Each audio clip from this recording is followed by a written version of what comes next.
How to Frenzel Equalize for freediving. That's what we're going to talk about today. We're going to talk about common misconceptions about equalization, common mistakes. We're going to talk about the practical kinds of equalization. How are you going to equalize when you are going down on a deeper dive? So let's get into this straight away. If you're new to this channel, my name is Gert Leroy, helping you master freediving. So first of all, you have probably heard of valsalva and Frenzel. Today we're going to talk about Frenzel, but I have to touch a little upon valsalva to explain you the difference between those two. So very short, valsalva basically comes down to using your abdominal wall to bring air from the lungs towards this region here, oral nasal cavity. So you can use that air to open up the eustachian tubes, which will equalize your ear. So the eustachian tubes are the tubes that connect the nasal cavity with the inner ear. And if air can pass through those eustachian tubes, then you can put air into the middle ear, and the eardrum, which normally would get flexed inwards because of the pressure of the water, will become in a neutral position again. That is very short valsalva. So as you dive deeper, there is more pressure from the water. And if you don't equalize your ears, then the eardrum will bend inwards, will flex inwards because of the pressure of that water. If you do not put that eardrum in a neutral position again, then eventually it will rupture, and that's what we call a rupture of the eardrum or barotrauma. So how to prevent this? By equalizing. When you use valsalva, you're using the abdominal wall, bring air from here towards the ears. When we are using Frenzel, it's something very different. We are not using the abdominal wall anymore. We are using only smaller muscles in here. We are basically using the back of our tongue to push air up towards the ears. So what is the advantage of Frenzel compared with valsalva? It is that we are using smaller muscles and thus less energy. Plus, it is also more relaxing. So valsalva is not exactly the most relaxing kind of equalization, and Frenzel is, because you are using, first of all, smaller muscles. You are using also less volume of air that is in here, and it's just overall on a more relaxing, more gentle way of equalization. So all of that adds up on more comfort, more relaxation during your dives and your breath holds. And that is why in freediving, we prefer Frenzel. So now that you know that, how can you assess whether you are using valsalva or Frenzel? So probably you've tried the equalization already, but you're not sure, am I doing valsalva, am I doing Frenzel? So let's take a look at that. So there are a couple of ways to get an answer to that question. So first of all, am I equalizing at all? So you have to bring pressure into the nasal cavity, but because if not, the air cannot go into the eustachian tube. So how do you know that there will be a bit of pressure into this nasal cavity? By simply pinching your nose, and then when you equalize, you should see the nostrils flare out. So let me demonstrate that.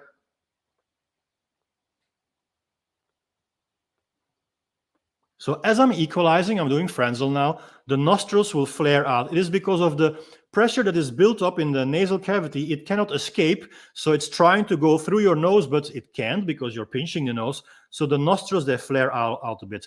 Also, valsalva is the same. Let me try doing valsalva.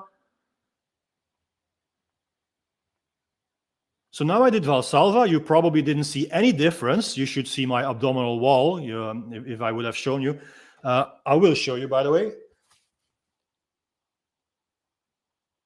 So you see I am contracting the abdominal wall to bring air towards the nasal cavity. So when you do that, the nostrils flare out. So then when that happens, you know you are most likely equalizing, or at least you're bringing pressure into this nasal cavity. Second, let's jump now to Frenzel. When your larynx goes up, you are probably doing Frenzel. So let me try that.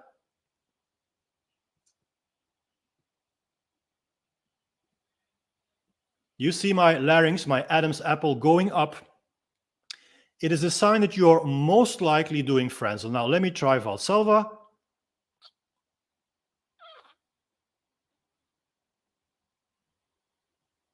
It's moving a little bit, but not too much. Let me do Frenzel again. you can see the difference between the two.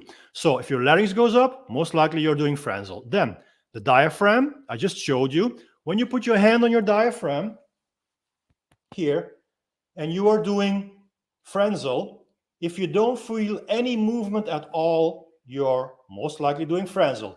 If you are feeling movements, you're most likely doing valsalva. So if you would be feeling movement here, it's because you're contracting, you're using your abdominal region to bring air from here up there. That's valsalva. So you gotta try to shift that transition from valsalva to Frenzel. So you cannot feel any movement in here when you're doing Frenzel. And then a fourth one, probably the most important one, is when you can equalize with your mouth open, then most definitely it is Frenzel. Because when you do valsalva and the mouth is open, the air will just escape through the mouth. There is no buildup of pressure in here. But in Frenzel, because we are using air that is at the back of the tongue, we are basically using our tongue as a piston to push up air in here. We're using the back of the mouth, back of the tongue. It means that the air does not get out here because our tongue is creating a seal. Our tongue is actually preventing the air that is in the back from coming out. So when you can equalize with mouth open, then you know you are doing Frenzel. So those are four things that you can pay attention to know what kind of equalization you are doing. All right, so now you got this little introduction. Now you want to know, okay, Gert, I know all of this, but how am I going to Frenzel? Because it still doesn't work.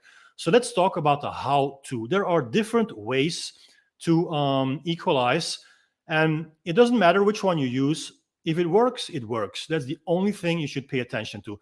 If you find a technique that is not even described in here, but your Frenzel equalization works, perfectly fine. That's perfectly fine. There is no book, there is no law that says you have to Frenzel this way. No, these are all little tricks, and most of them are more mind tricks than actually physical tricks to make you execute the acts, the art of equalization. So if it works, it works. That's fine.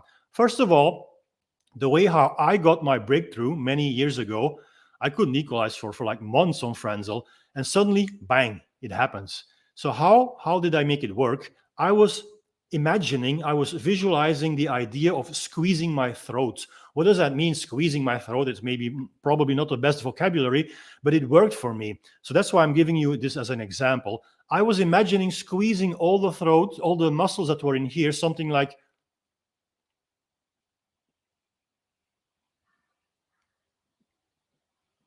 and it worked. Frenzel worked. So of course I'm not squeezing in reality the throat in here. It is the tongue, because the tongue is a long muscle that goes all the way from the tip of your tongue into your throat, which is the back of the tongue.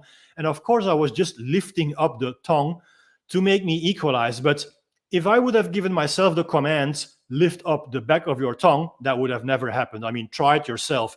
I mean, I'm telling you now, as you're watching this video, lift up the back of your tongue. Can you do that?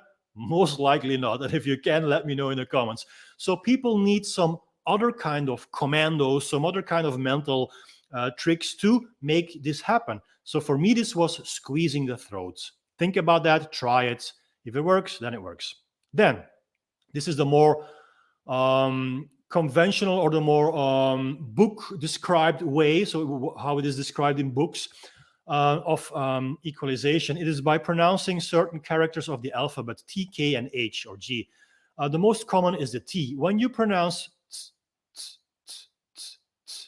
by putting the tip of your tongue against the back of the top of your teeth, here, the back of your teeth, when you now close your mouth and you do not pronounce that sound anymore, and you pinch your nose, you will Frenzel equalize. Now, I do understand there is a difference between just pronouncing this with your mouth open and closing your mouth and actually equalizing. There is quite a bridge to pass between those two. But hey, that's why we practice, right? So try out different ways to pronounce this T. So the whole idea of pronouncing the T is to build up pressure with your tongue by pressing the air backwards. and eventually you will feel the air going through your eustachian tubes. Besides the T, there is also the K. So instead of now saying tss, tss, tss, we're going to pronounce k, k, k, k. And when you say k, k, k, k, you feel that the position of the tongue is different. It is no longer the tip of the tongue against your front upper teeth. It is now somewhat the middle of your tongue pressing against the middle of your mouth, the hard palate. The back of the hard palate, basically where hard palate transitions into soft palate. So now we're going to do the same. Close the mouth. And you will feel it's a bit different than when you were equalizing on the T sounds. And then we can do another kind of Frenzel equalization, which is by pronouncing the H or the G. I'm going to say this right away. I don't hear any H in this. For me, this is just like the kind of equalization that happens the most in the back of my mouth. So T happens in front, K happens in the middle, and the H or G will happen all in the back. So try to pronounce H or G, and the G would be G, like G, G, G. Personally, the G works better for me than the H. G, G, G. So before you actually pronounce it, because your mouth will be closed, before you pronounce it, before the sound comes out, that's where the pressure builds up and the equalization happens. So you're not really pronouncing the G, you're like initiating the pronunciation of the G before actually the sound would come out. The sound is not going to come out because your mouth is closed. When you do that, g, g, g, you will notice that the tip of your tongue is not doing anything. It's a different way of using your tongue to make the Frenzel equalization happen. T, K, H, or G. Try it. Let me know in the comments. Then, you need a little bit of awareness about the soft palates, because if the soft palate is in the wrong position, you will never be able to equalize. So very short, soft palates. So the soft palate is the soft tissue in the back of your mouth. When you put your thumb in your mouth in the front, you will feel it is hard. When you go more backwards, it becomes soft. That is a soft palate. The soft palate can be up or down, up or down. And it regulates the flux of air, whether it goes through the nose or the mouth. So when you exhale through the mouth, that is regulated by the position of the soft palate.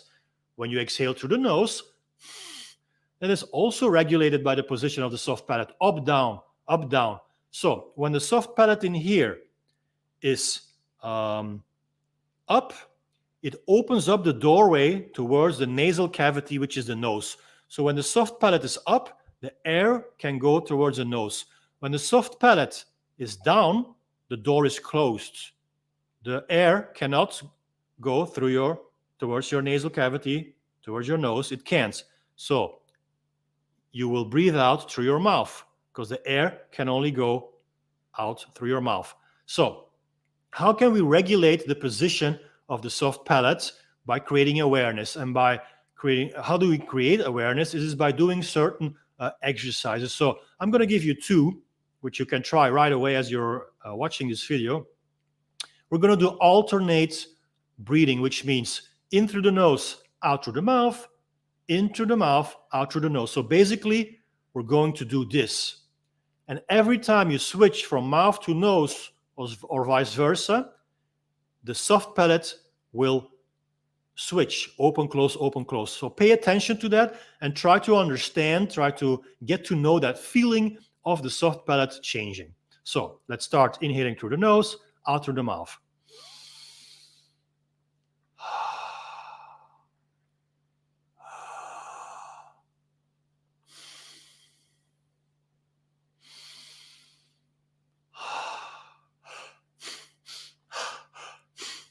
You can do it faster.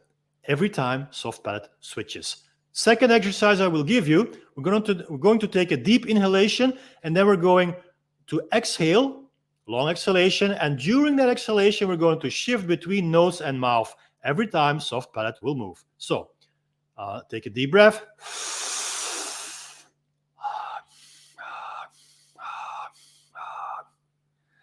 I run out of breath. So Every time, soft pedal goes up and goes down. All right, so we know a lot already now about how to equalize. So let's discuss some practical things that you need to know about equalization. Before you go down underwater, you need to do one pre-equalization. So how do you go down underwater is by doing a duck dive, right? Most of you, the way we start freediving or snorkeling is when we have fins on. So we do a duck dive and then we go down. Before you do the duck dive, you do one equalization. How do you do that? Well, you're just horizontally on the water already. You are breathing through your snorkel. And before you take your final big breath, you're going to do one equalization, just simply like this. One equalization. Then take the snorkel out and you duck dive. All right, now let's talk about the duck dive. If you do not master your duck dive, you will use a lot of energy. You will also be a bit anxious because you know the duck dive is not going the way you want to. And you will be asking yourself, is it going to work? And will my fins go underwater or will they be flapping above the water? So there's a lot of things going on mentally if you know that your duck dive is not on point. So you got to practice your duck dive until it's like almost perfect. Because guess what? If your duck dive works very well, then your equalization will work better. The reason why people cannot equalize right after that duck dive is because they're so stressed out because of this duck dive. The duck dive didn't work. They were like in all kinds of direction, trying all kinds of things to get underwater, and you're not relaxed anymore. So it's very difficult to equalize then. So the key to better equalization is mastering your duck dive first. Now let's assume you do master your duck dive. So you did your pre-equalization, did your duck dive, now you're going down. Immediately when the duck dive is finished, you got to equalize again. Because depending on how tall you are, I'm 1.80 meters. My fins are probably like 1 meter. So when my fins are underwater, my head is already more than 2 meters underwater. Let's say 2.5 meters underwater already when my duck dive is finished. If I have to equalize then when I'm already at 2.5 meters underwater, that's pretty damn late. And pressure will already have built up in my ears because 2.5 meters from the surface is already a lot of pressure change. So you got to equalize as fast as you can, preferably even when you're doing still your duck dive. How are you going to do that? So do your duck dive, you go down, you take your last, the first actually, arm stroke, and you might want to use only one hand, because if you use two hands, how are you going to equalize? So better is to use one hand to already go towards your nose, and then you do your arm stroke with only one arm, and you can already equalize right now. If you fail to do that, and if you wait until the whole duck dive is finished and your arm stroke is finished, I can guarantee you will already be 3 meters down or more, and equalization is more difficult. So you got to equalize as early as possible. And then when you do that, you keep on equalizing frequently, which is every 0.5 meter. That is true. Every 0.5 meter, you will equalize. So let's say you're going down, if your finning technique is on point, and you would be going down around with a speed of 1 meter per second, then you will be equalizing.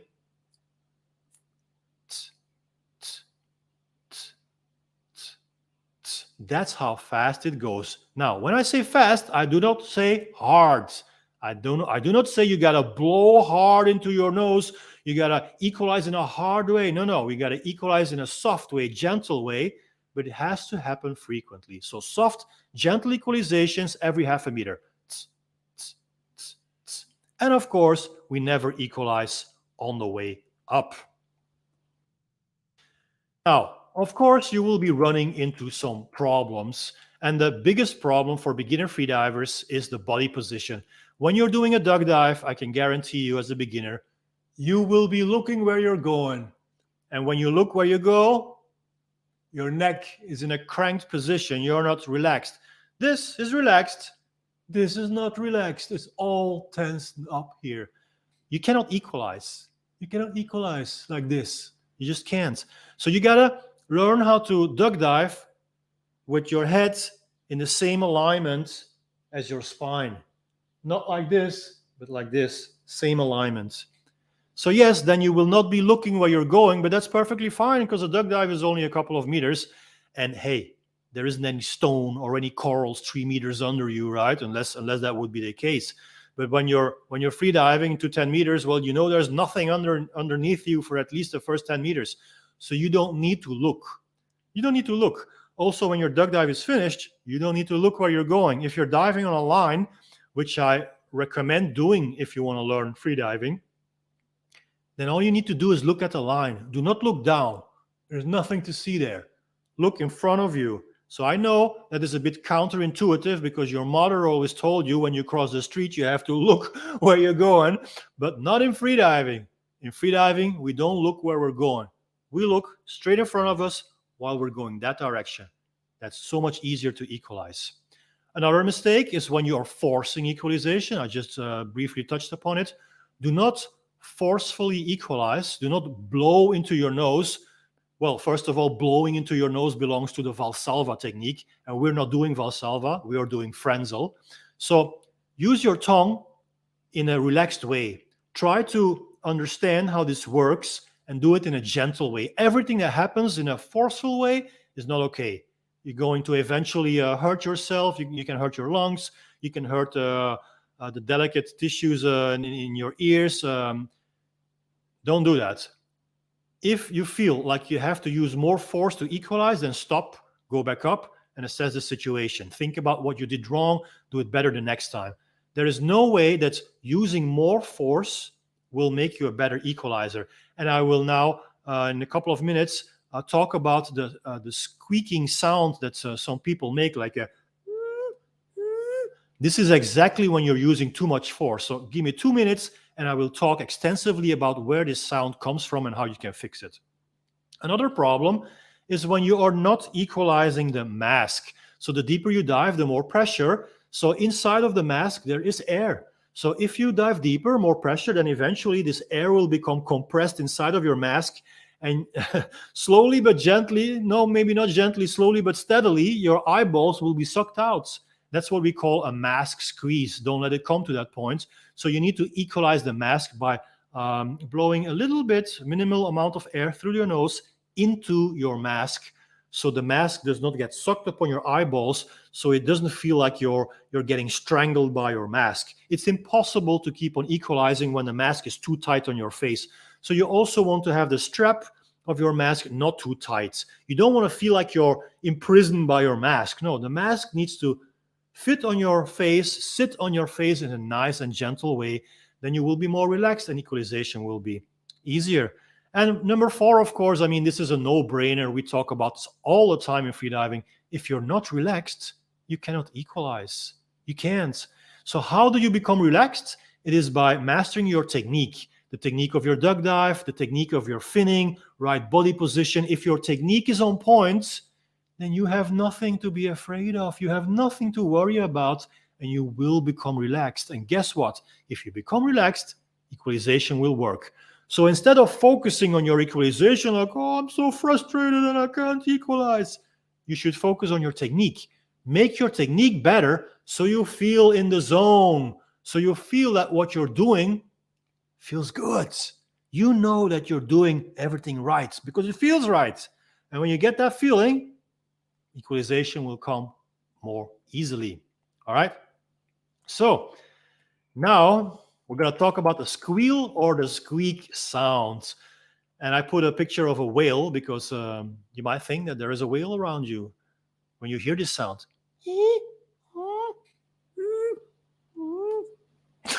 I'm sure you've heard this noise already. Either you made it yourself or some of your buddies made this.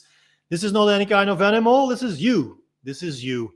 Where does it come from? Well, when you're using too much pressure, because the soft palate is closed, remember the explanation about soft palate. When soft palate is closed, the air has no way to go towards the eustachian tubes and equalize your ears. So it stays in your mouth.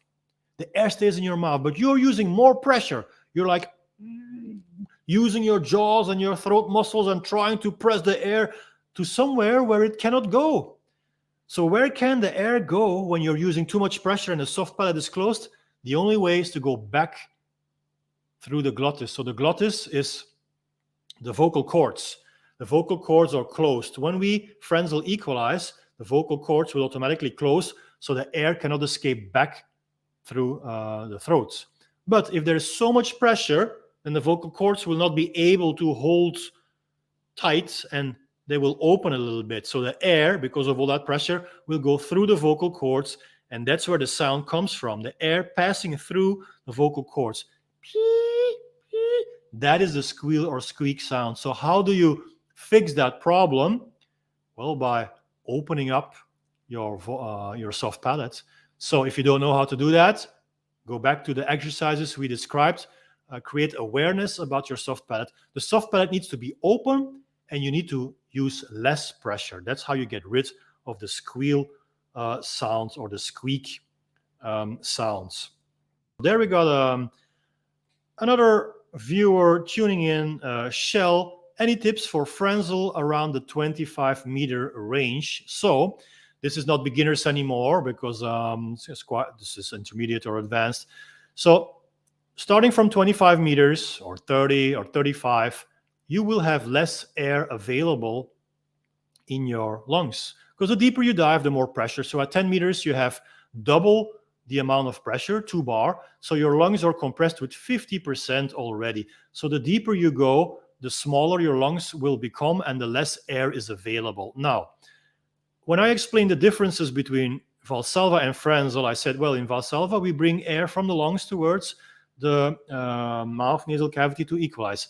In Frenzel, we use air that is here available. True, but before this air gets available here, there needs to be air. There needs to be some air going from the lungs towards here.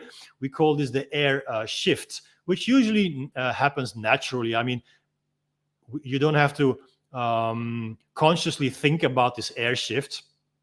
But as you dive deeper, and you will reach residual volume, which is the volume of your lungs that cannot be compressed anymore, which happens around 35, 40, then you will have to consciously make a shift to get air from your lungs towards your mouth, nose to equalize. And we call this reverse packing, but you don't need that at 25 meters. You only start needing this around 35, 40 meters to get air from your lungs towards here, because the lungs are already at residual volume. They are already compressed in such a way that, this is the minimal volume, and you cannot get any air out of that anymore. So that's why we use an advanced technique called reverse packing. At 25 meters, you do not need to reverse pack, but you are coming closer towards residual volume, which means that it will become increasingly more difficult to get air from the lungs towards here. And how do you do that? Well, by relaxing even more, by relaxing your abdominal region. So you want your belly to be relaxed at all times. So I want you, Shell, on your next dive, I want you to focus on only one thing, and that is relaxing your belly. How do you relax your belly?